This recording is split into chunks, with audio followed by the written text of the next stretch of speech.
But most people, if you ask 100 people, 90 people will say, yeah, I think I'm a good person, regardless if they are or not. You know? But that's interesting about human psychology, right, Mike? Well, yes, but I would add that there's a difference between wanting to play cops and robbers or be a pirate because of the thrill and the adventure. You never see nobody. That's true, but the allure of the bad is very human, isn't it? The allure of being naughty, or of staying up late, or of that's our nature. We are wired that way. I don't know why. Even the nicest people are, or what are we gonna do then? Get away with it? Well, actually, I would tell you that most likely most Christians aren't that way, and they don't celebrate Halloween and they don't watch horror movies because they don't agree with it, and they detest it, and they believe it's ungodly and it's sinful and it's satanic and it's wrong. Now, that comes back. Have you ever heard about the duality of man? How we're able to, on one hand, be so altruistic, so forgiving and loving, and in a given moment, me, you, or Brian, we could be in the woods and somebody will run up on a bear and one of us will throw himself on the bear and go, run, guys, run. You get me? We are the most loving species, but at the same time, look at the horrors that we commit, the wars, the atrocities. You know what I mean? We are the weirdest thing. But that, I think, the power to do the nicest things and the worst things. And I think that's all part of it. Human nature, yeah. Isn't that weird, Brian? I don't know if it's weird. It's just the way it is. I just accept it just because that's what I've always known. People can be good and bad at different times. But no other animal or creature is like that. Like a shark is always a shark, and he has no malice, right? He doesn't murder, or you know what I mean? Like he's just a fucking shark. But we are the only creature that can actively plot and do bad things, and at the same time do great things. Well, actually, I think it's fucked up that we choose to do bad things so often. Yeah, by accident, maybe. Yeah, and of course, there's a difference between humans and animals, but actually, animals can be very similar. There's animals that'll go do something bad, and other animals that are very loving and kind. So they do have some similarities. Animals do. Really? Yeah. Okay. There's dogs that are bad and mean and they want to bite you, and there's dogs that are all lovey-dovey and come up to you and want to love and kiss on you. That's a good point. That's true, yeah. There's cats that'll scratch at you and be mean, and there's cats that'll come up and love up on you, Right. That's so true. I think it comes down to, again, human beings taking responsibility. And if human beings will take responsibility, they will actually rise out of that. They will rise above that. But if human beings allow other human beings to treat other human beings in ungodly, immoral, filthy, violent, perverted, inhumane, ungodly ways, and allow Hollywood and television and music producers and cartoons to put out more and more raunchy and violent and bad and horrible, inhumane, ungodly content with less and less borders and more extremes, then it's just the deterioration of the human race. And again, the powers that be in this world thrive on having power and dominion over the peasants, over the sheeple, over those who they can dumb down and stupefy. And again, they do own the media, they do own the airways, and they are able to put out the narratives, and they are able to put out the lies. So again, if the earth... to notice powerful people tend to be shitty. Yeah. Almost always. Yeah, and if the earth is a flat created plane, and there's evidence that there is, let's look at the evidence for a second, all right? Everything we know about the globe Earth, we're simply told. And there is no actual photograph of Earth from outer space, which is one of the big telltales that outer space is fake. Outer space doesn't even exist. There is no outer space. Why is there no photo of Earth from outer space? Well, that's my point. I've heard that they doctor a lot of photos. Even NASA does. Yeah, they're photoshopped. But if you there'd be a camera, they could take that. Right, and that's my point. If you reverse the question and say, you would think that if human beings actually made it to the point that they went out to the moon and went out to outer space, boy, they'd put a camera on the moon and they'd be filming us 24/7 live stream, you know? Can I say something about that? I saw a really cool documentary that made me question if we actually went to the moon, and I couldn't believe how many points they made that made me go, fuck me, maybe we didn't go to the moon. We didn't. Exactly. I don't know anymore. I'm like, fuck, I'm not sure. No, we didn't go to the moon. That's the same thing with the flat Earth. When I see some of those things, I think, damn. I mean, really? Yeah, it makes sense. Is that compelling? It's that compelling. You get the certain ones, and Right, here's a couple of the compelling ones, going back to the evidence, right? Yeah. The stars. The stars are my favorite. Because the stars, first you have to understand the flat Earth model. Think of it as stationary, and that the stars and the... I'm looking at it right now. I see what you guys, yeah. Right, so the stars and the moon but okay. are circling overhead of us, right? Okay, yeah. Now, again, when you look at any of these pie plate models, they don't do justice because the scale is completely impossible to fathom. Like if you even look on the map that's on the pie plate and you think, gee, if I was actually in there, how vast is that ocean, right? We're talking, 60,000 miles. Here's something you didn't know that's factual that supports the flat Earth. Captain Cook sailed for 3 years around the outer perimeter ice ring wall and never made it back to where he started. Is there evidence of that statement at all? Yeah. Research Captain Cook's logs. Okay. And I have a question. What happens if one were ever to supposedly fall off this flat Earth? Is there gravity on this Earth? No, there is no fall off. There's just... Well, do you go to the underside of the Earth in this model? There is no underside. I mean, maybe God's feet are down there tapping while he's listening to our conversation right now, No, come on. Don't fuck with me. No. What happens if you get to the edge? There is a perimeter, apparently. Is there? I mean... do we have to think of outer space as being eternal darkness? What if what really exists is eternal light, and that's the Creator, and the Creator creates darkness so that he can create... What happens if one were to walk off this ledge, shall we say, that I'm looking at? I see the picture. No. Again, that's why I'm saying you can't get there. You can't fully depend on these pictures you're seeing. A lot of the pictures are just to try to make the general idea that the Earth itself is like when you think of a pie plate, the outer edge of the outer edge of the pie plate. I see it. It's like Antarctica. Is like an ice ring wall, right? And that rim might be 3,000 miles wide.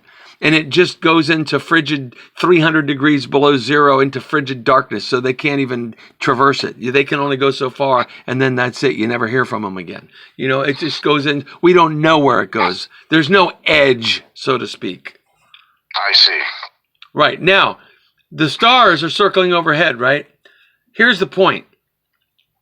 The Glopbe Earth model asserts that we're traveling through the vastness of black, dark space, a distance of more than 1 billion miles in 1 year.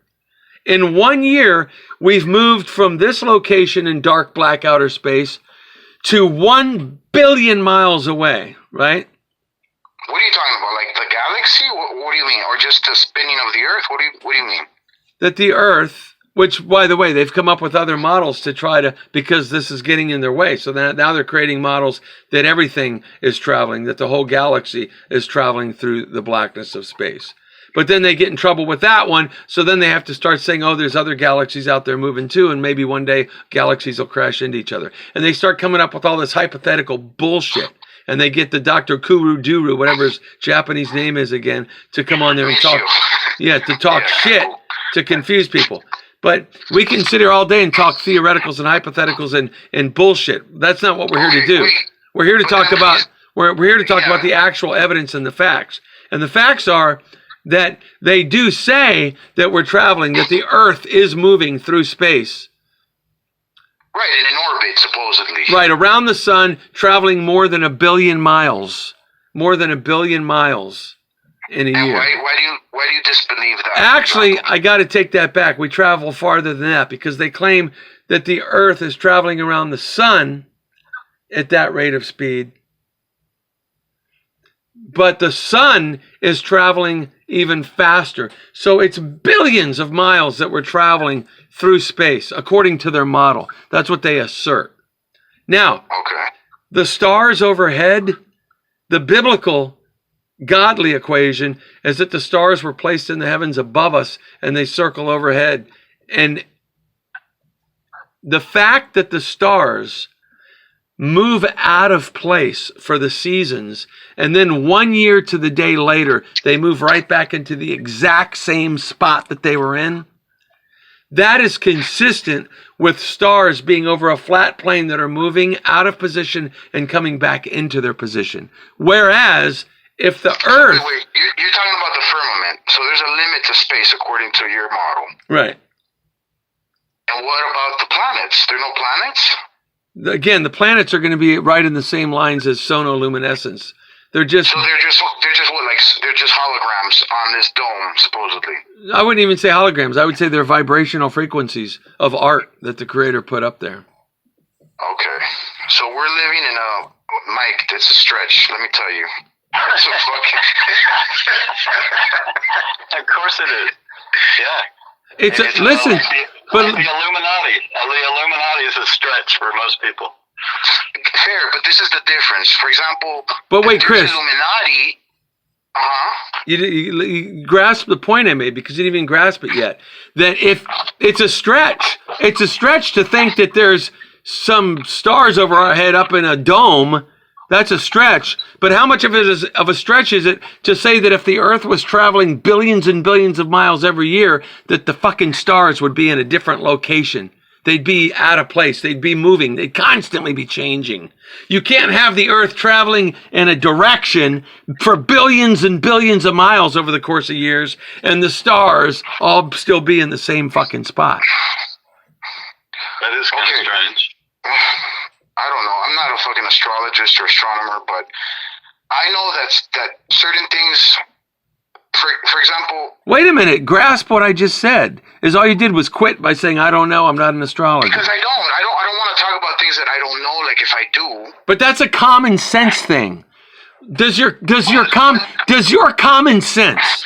We're not beyond common sense. That's the thing. That's why science exists.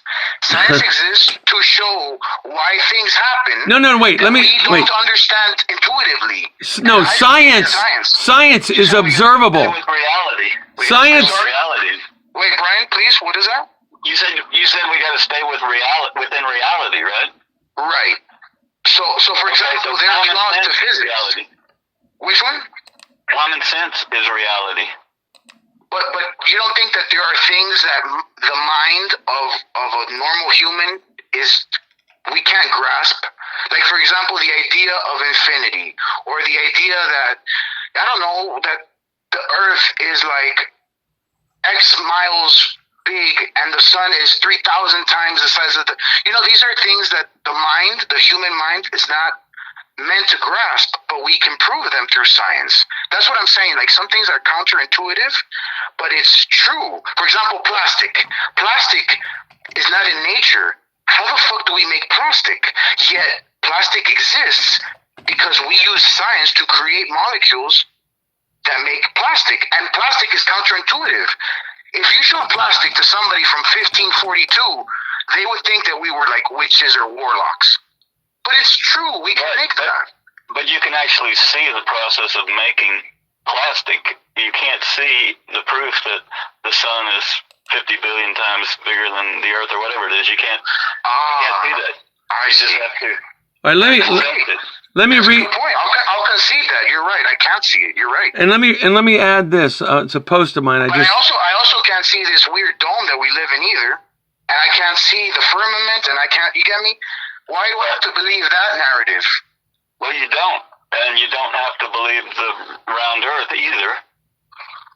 That's just it. Maybe it's a square Earth. Well, I don't know if anybody's come up with a common sense reason for the square Earth, but yeah. No, Chris. Either. Yeah. Chris, since you keep going back to the science that you're accustomed to, and I'll call it pseudoscience, let me make this statement. It's a post I made sometime back on February 8th. Science, true science, not pseudoscience, is based upon observable and repeatable observations. Yes, you're right. Yes. Data and tangible, concrete reality, not theories, not photoshopped images, not Hollywood scripts, not creative writing or ideas, not mathematical models that support themselves. Wait. That one, I gotta go back. Why not? Math proves we're on cell phones wirelessly, Mike. All right. I would have preferred to finish reading the post and then answer, but only. We're on the internet, Mike. You can't see the internet. That doesn't mean it's not real. All right, let me answer. All right, let's try this again. And then let me answer your question. Is that math works? That's the thing. All right, wait. Math guy. All right, ready? Ready? All right. Let me. I only had one sentence to go. Fuck, man. Okay, man. I'll just take it from there. Not creative writing or ideas. See, what happened is you heard me say not mathematical, and you assumed all of a sudden in your head, not math. What? Math is real. You don't even know what I was going to say, man. Let me finish. Okay. Not mathematical models that support themselves, but defy all that exists outside of the mathematical construct. Math, to answer your question, can be used to create models. You can use math. In other words, I can make assumptions with math and use math to make a model, okay? I can say, okay, I'm going to say that this 4-inch area here is actually 1,000 miles, and now I'm going to use math to make that work. Is it really 4,000 miles? No, it's only 4 inches. But I'm going to use math and assume it is and make it work. I hear your point, but my point is this. There are phenomena on this earth that without some science, at least, right? It's unexplainable. You get me? If we didn't understand certain things that are not intuitive, because we're just people, guys. We wouldn't be able to function. I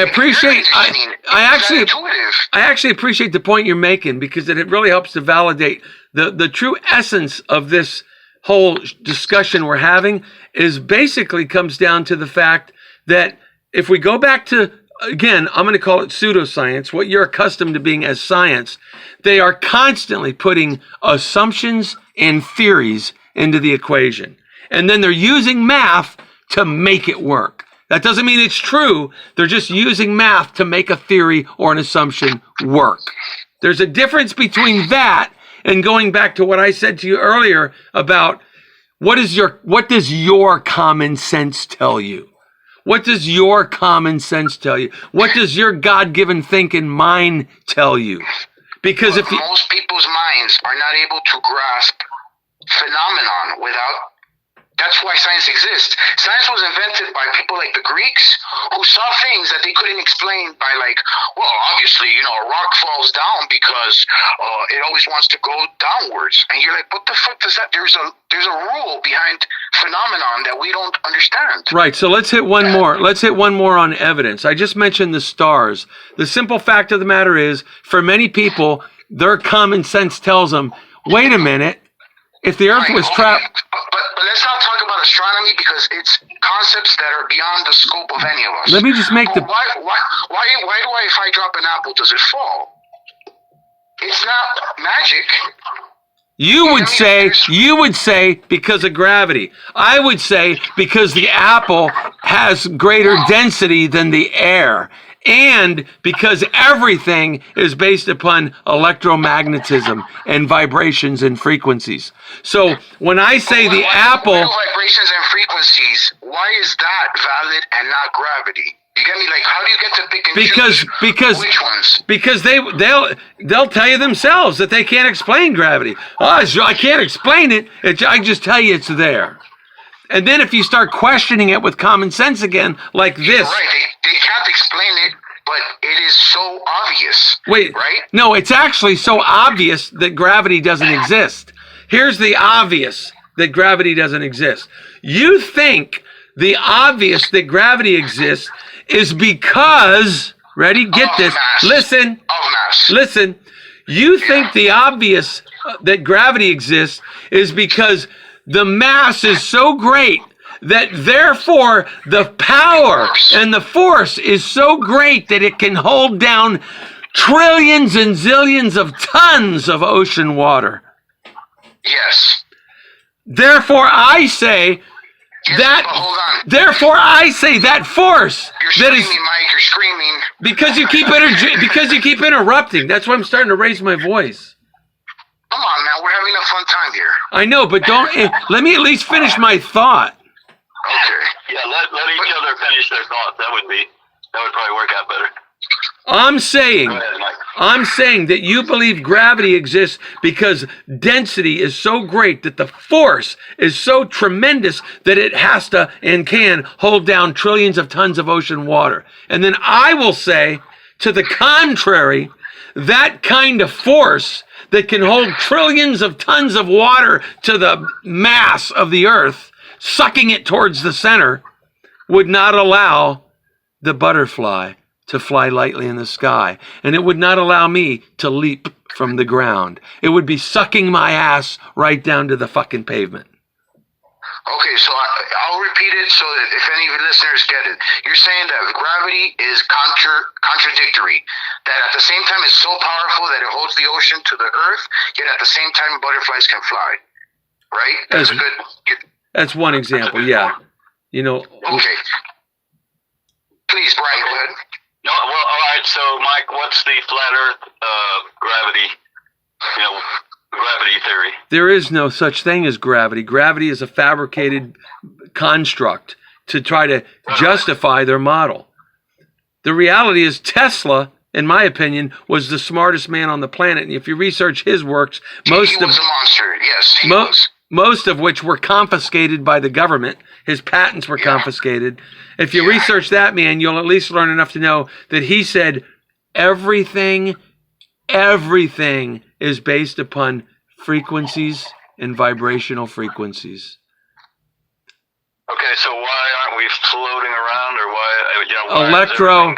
Electromagnetism. In other words, and when you say that, people that think they're smart will say, come on, man, they'll think of an electromagnetic train, like they think of electricity in a literal sense.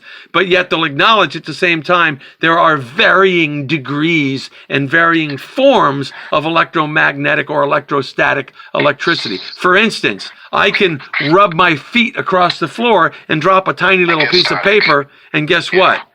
The gravity no longer pulls the paper to the floor. The paper gets pulled to my pants, and it sticks on my pants. It doesn't go down to the floor. It sticks to my pants.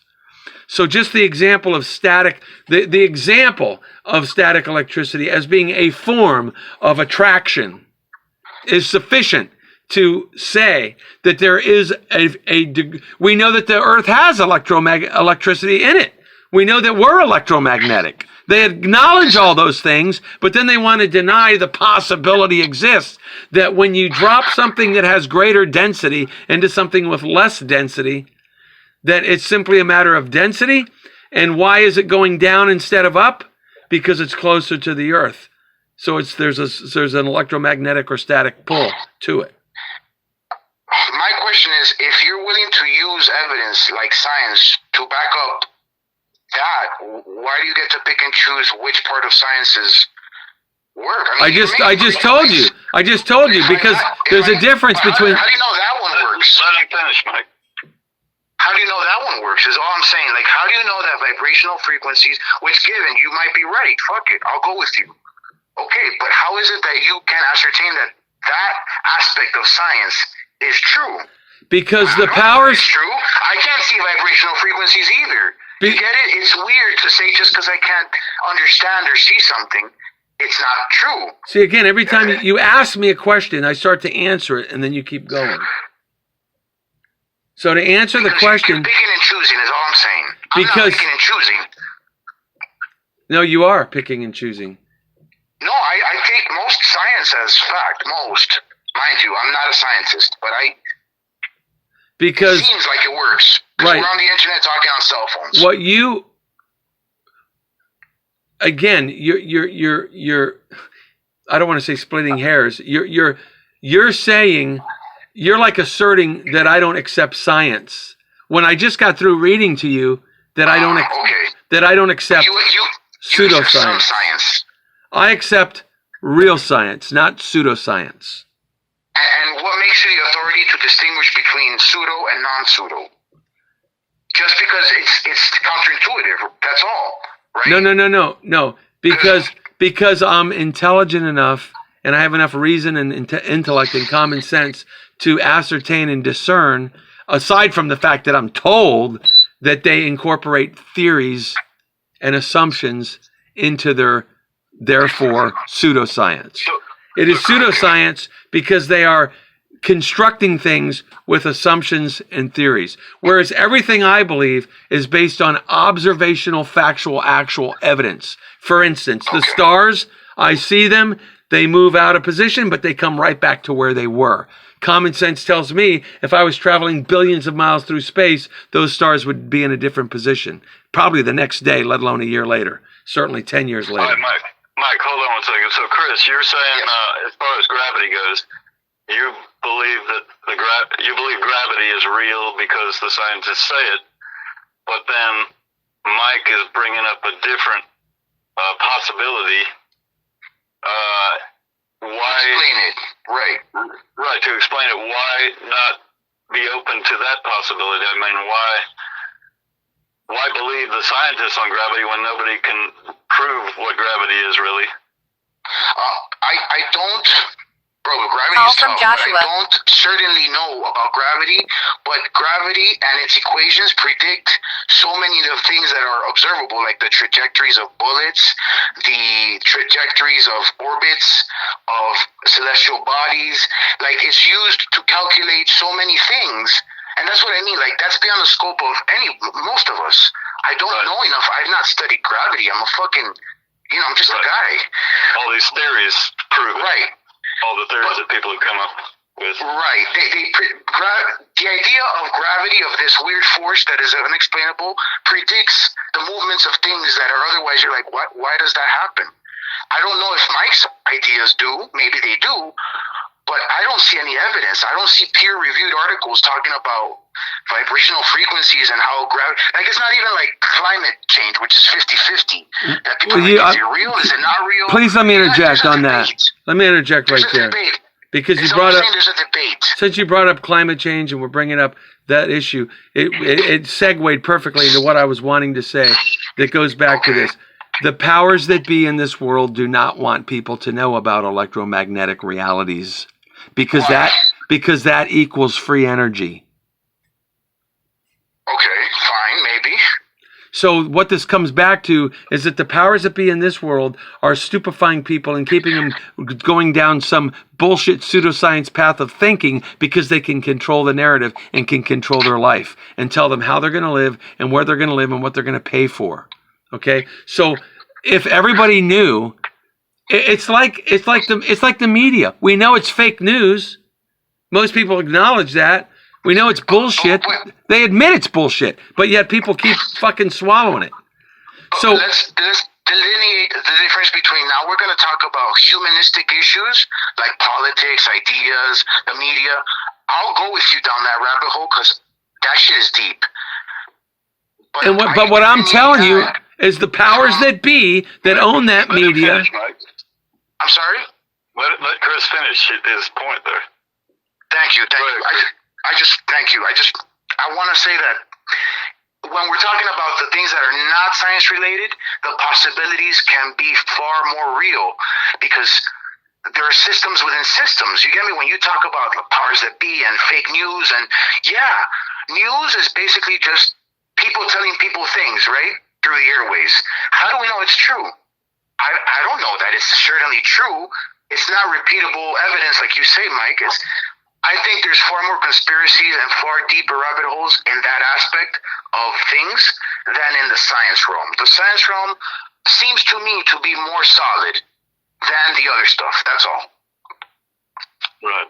The pseudoscience. Okay, pseudoscience. That's all. But I'm with you on the other stuff. Governments are corrupt. The media is weird. The internet is like